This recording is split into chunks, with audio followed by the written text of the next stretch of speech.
еще и август не кончился. Мыс Челюскин, самая северная конечность нашего материка. Сквозь льды полярных морей пробиваются корабли. В арктических обсерваториях день и ночь работают гидрологи и синоптики, составляют карты движения льдов и прогнозы погоды.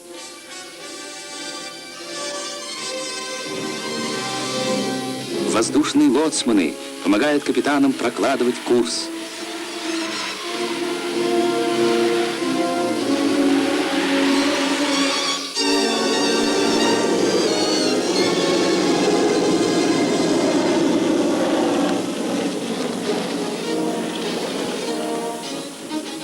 Четыре с половиной тысячи километров протяжение Северного морского пути.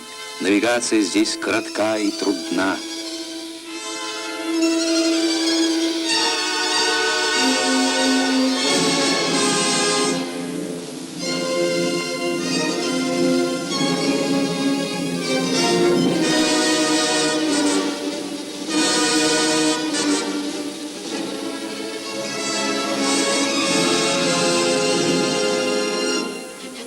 Этот корабль идет из Мурманска в Тикси, оттуда во Владивосток.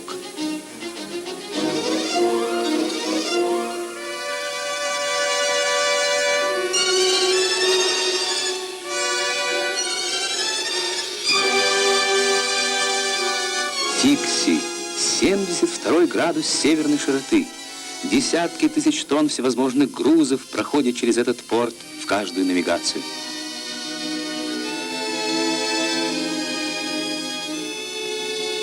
А вот восточный край нашей земли, бухта Провидения на Чукотке. Всего 85 километров Берингового пролива отделяют Чукотский полуостров от Аляски. Давно ли здесь было одно из тех мест, о каких говорилось, что сюда 3 года скачи не доскачешь? Но вот какова она нынче, бухта Провидения. Сюда приходят океанские лайнеры из Владивостока и транспорты из Мурманска.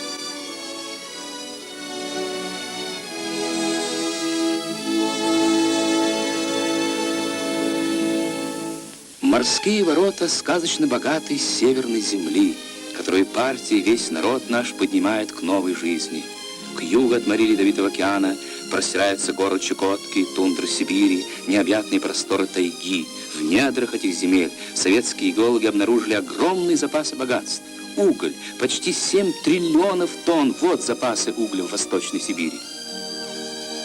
Железная руда, 12 миллиардов тонн. Золото, десятки тысяч квадратных километров исчисляются золотоносные площади. Алмазы, нефть и природный газ, слюда, полиметаллы, графит, гигантские ресурсы гидроэлектроэнергии, неисчерпаемые запасы древесины, чего только нет здесь, поистине земля сокровищ.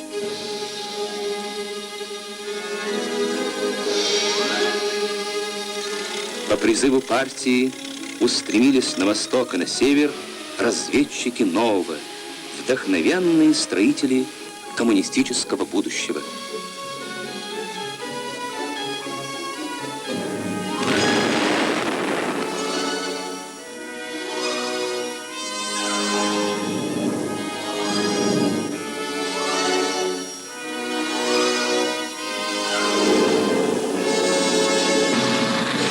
По их путям в сибирской тайге и тундре проложили свой маршрут киноочеркисты.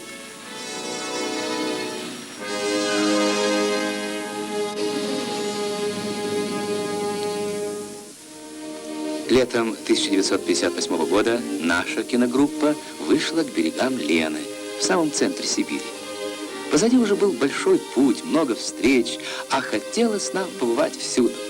Но разве можно вместить в одну небольшую картину все, что происходит сегодня на этих пространствах?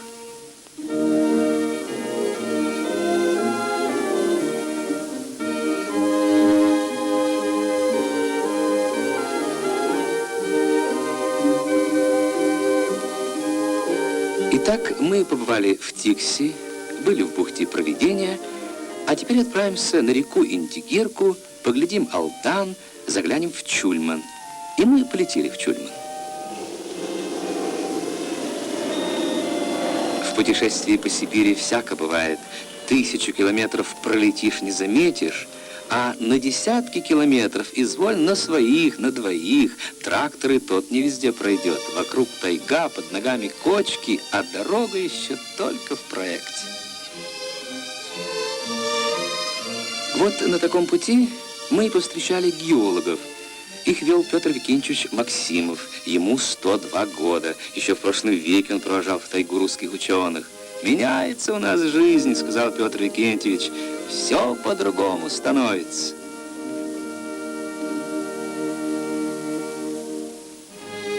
И мы вспомнили то, что видели уже на Чукотке, возле бухты Провидения.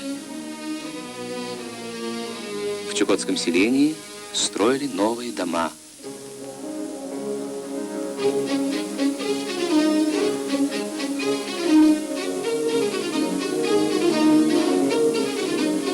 Прощай, старая дымная Яранга, последняя память о прошлом Чукотке.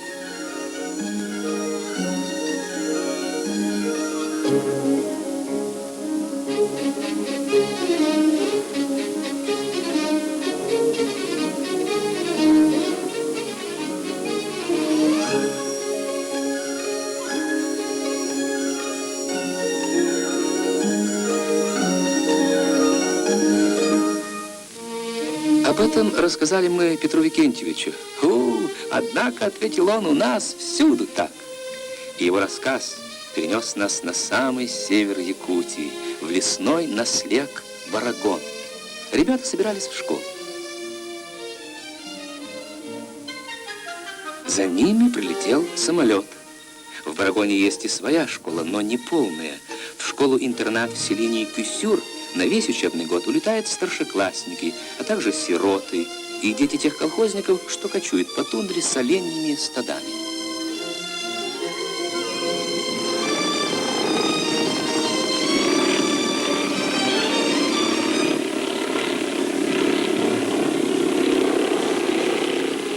В Тиксе ребята пересаживаются на пароход.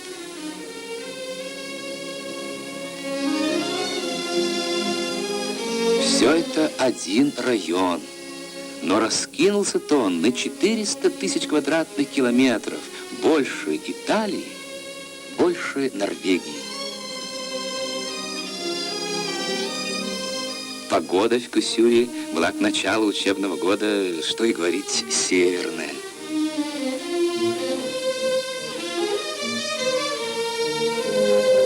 Но и ребят, а вместе с ними и нас, обогрело здесь тепло человеческого радушия и заботы.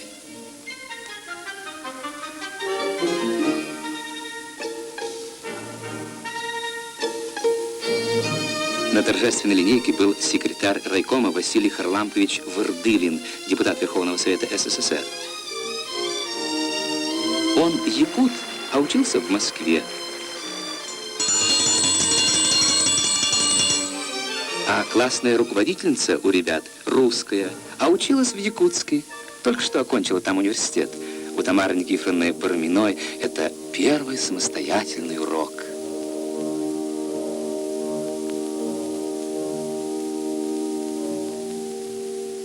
«Светло живут люди», — сказал старый проводник, «и этот свет зажгла для нас партия. Неподалеку от Якутска памятник Серго Орджоникидзе. Многие большевиков ссылали сюда при царе. Отважные борцы за народное счастье заронили здесь первый посев нового».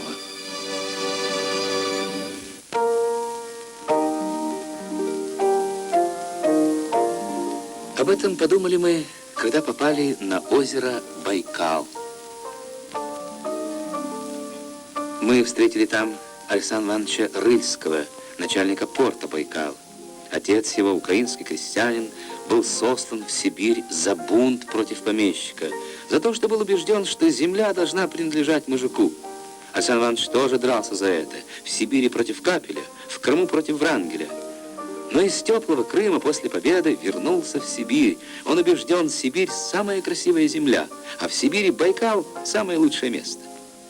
«А в Песочной бухте вы были?» – спросил он у нас. И мы поплыли по озеру.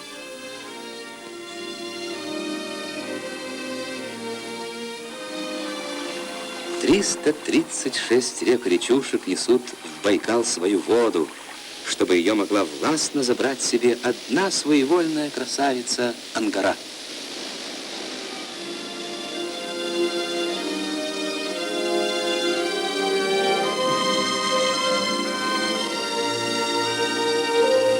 Привольно дышится человеку на Байкале.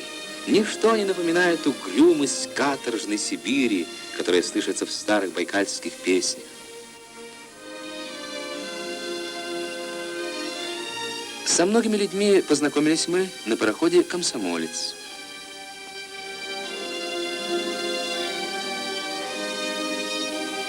Ехали с нами молодожены, собирались на новом месте строить свою семью.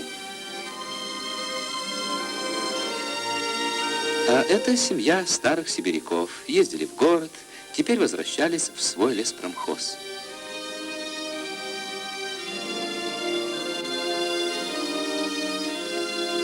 С попутным катером отправились мы в Ловецкий стан, к рыбакам-колхозникам.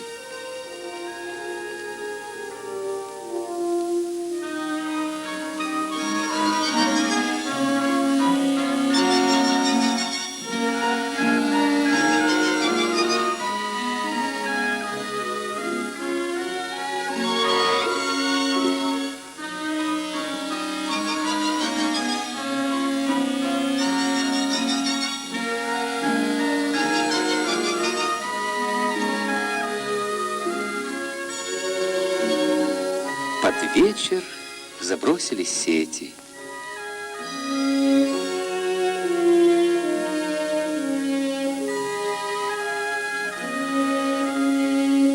А на утро тянули байкальского омуля.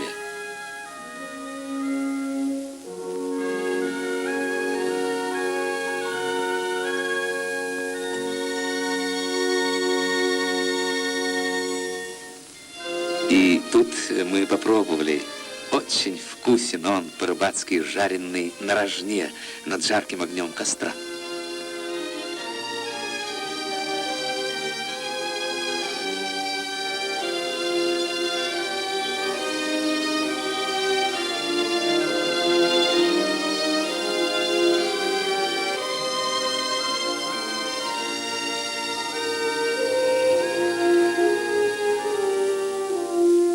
Как-то мы увидели на берегу одинокий домик.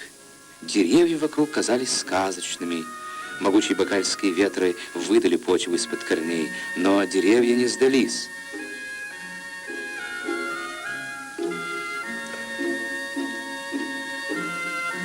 Мы пошли за этим мальчиком и познакомились с его мамой, Анной Николаевной.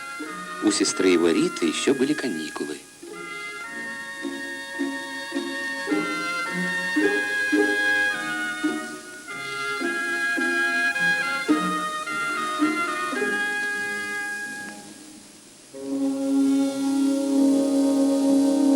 Отец семьи Георгий Васильевич Белозерцев.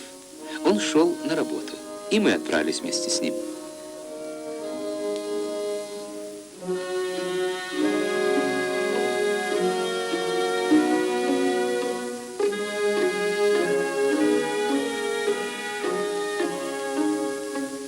«А не скучно здесь вам?» — спросили мы. «Вовсе не скучно», — ответил он. «Тут меня и люди не забывают, и почта приходит исправно, а к тому же я охотник. А охота здесь, знаете, какая? Да и работа у него славная. Георгий Васильевич живет здесь, чтобы служить другим людям, избавлять их от опасности».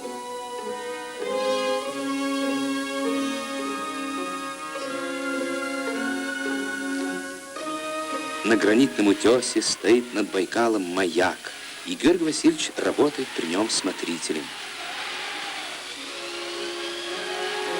Вечером мы отплывали, и теперь мы уже знали, кто зажег для нас на скале этот добрый путеводный огонь.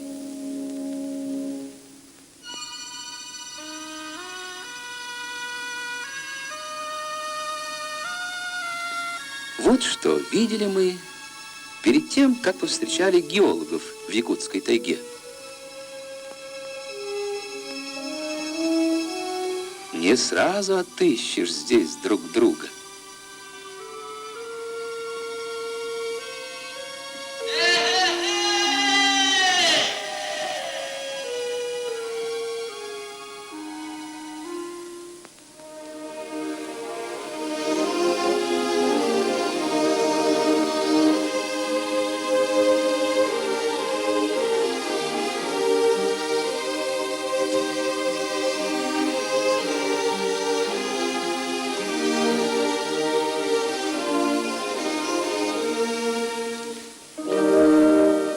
Лишь 2-3 года назад окончили они вузы в Ленинграде, на Урале, в Москве, на Украине.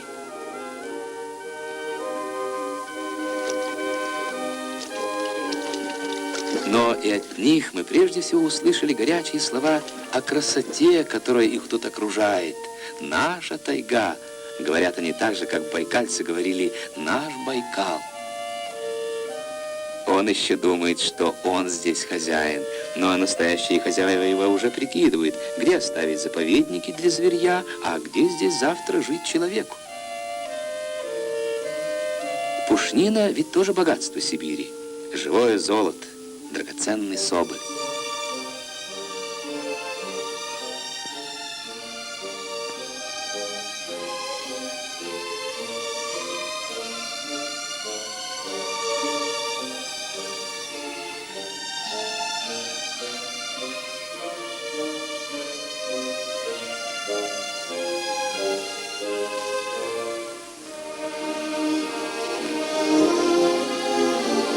Дрогнула стрелка.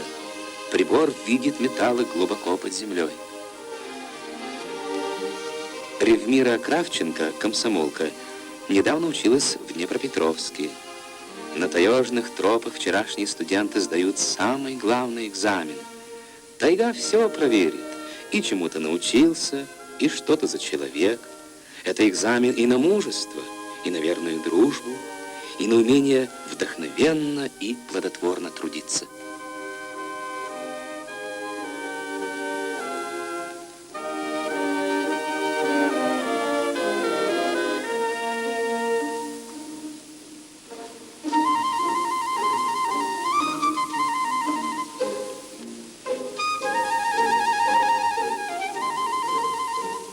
Весна в тайге — это не только красота природы.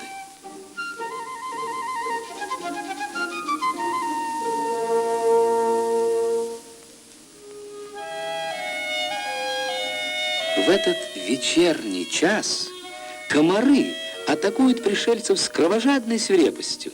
Больше дыму, меньше комаров. У вечернего костра говорится о том, что сделано, что предстоит сделать, о товарищах, которые идут по тайге.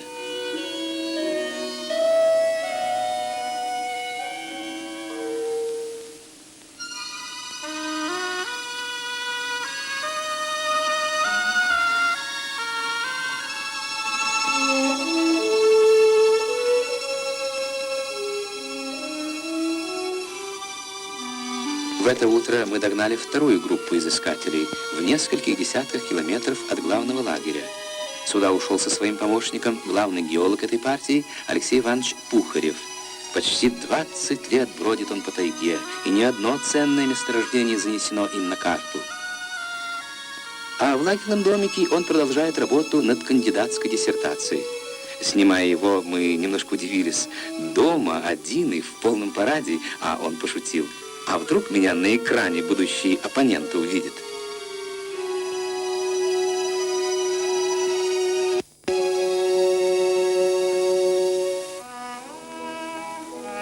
От геологов мы отправились туда, куда они посылают найденные образцы, в лабораторию. Здесь вступают в свои права химический анализ, рентгеновские лучи. Здесь в тиглях проверить содержание и качество найденных руд.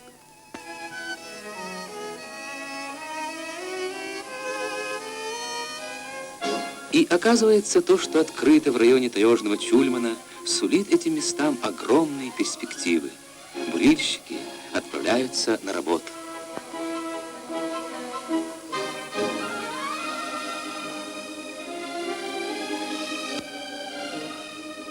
Рядом, в тесном соседстве, обнаружена здесь железная руда отличного качества и коксующийся уголь.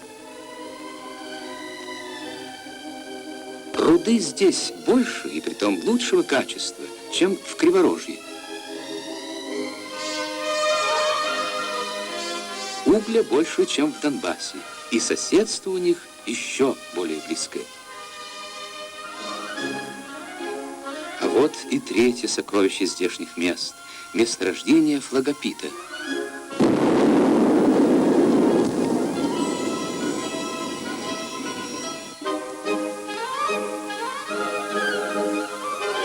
Флагопит дает слюду, а слюда нужна и тем, кто делает электрическое оборудование, и тем, кто изготовляет стекло, и тем, кто работает в химических лабораториях. Якутская слюда. Вчера они еще ничего не знали.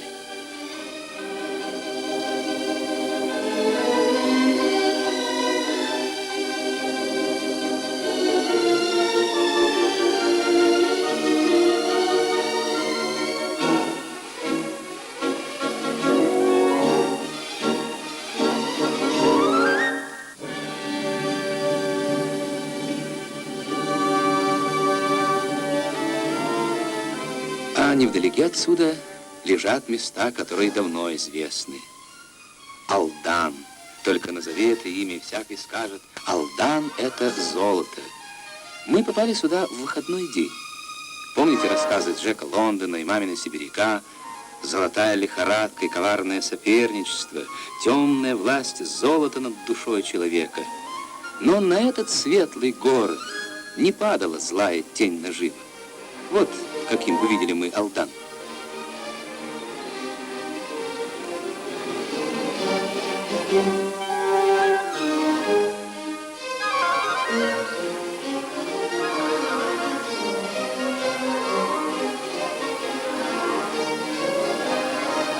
Кончается выходной. Приезжим золотоискателям пора на свои отдаленные прииски.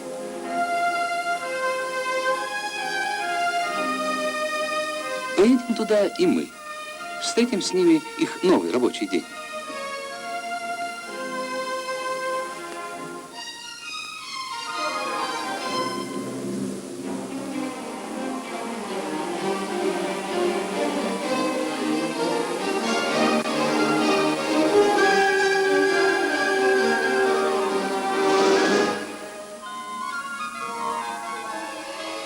На дальнем прииске с бедной жилой мы повстречали старателей.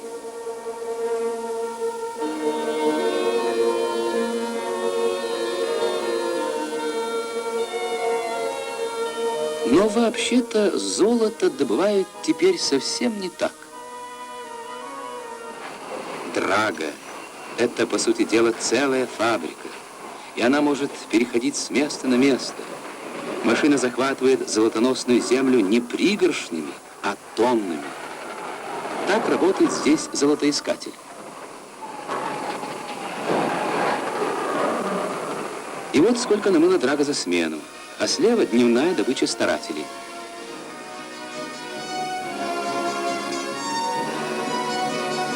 В песке, который оставила драга за собою, золота уже почти нет, но впереди его еще очень много.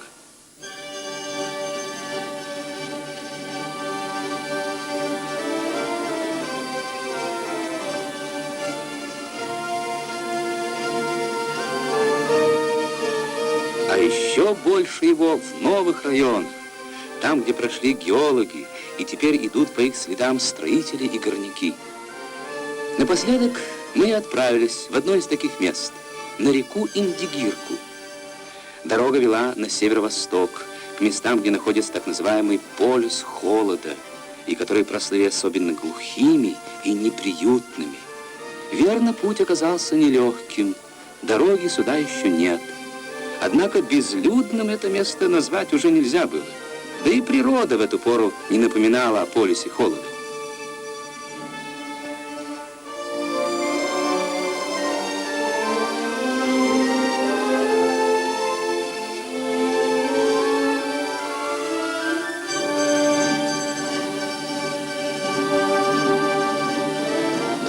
звон пилы привел нас сюда.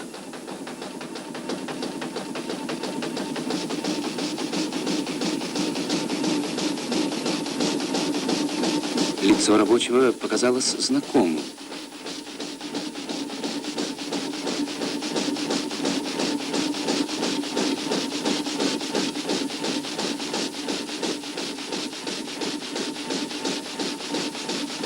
Помните? Да, Алексей Спирин помнит. Это было в Москве. Спирин прощался с родной столицей перед отъездом на новые места. Ну, как живется? Взгляните сами. И мы пошли к будущему поселку Таежных Горняков.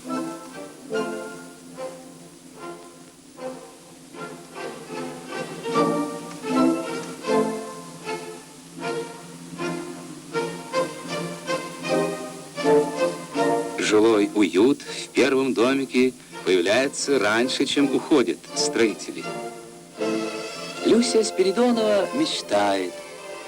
Разве не шумела недавно дремучая тайга и там, где поднялись нынче кварталы новых городов? Вон как живут сейчас в нашем областном центре Магадане. А тут ведь тоже была глухая тайга. Здесь тоже начиналось с одинокого домика, с палаток.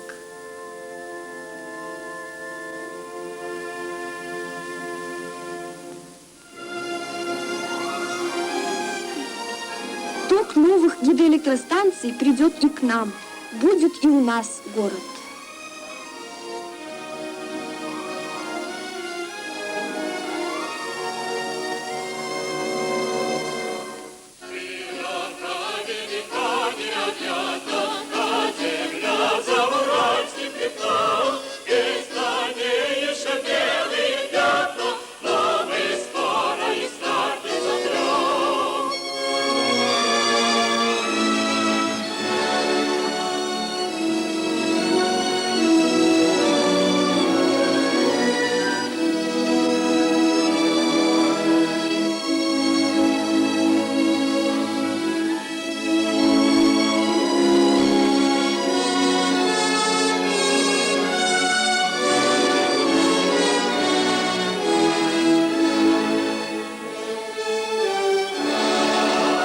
В тайгу и в тундру все дальше уходили геологи.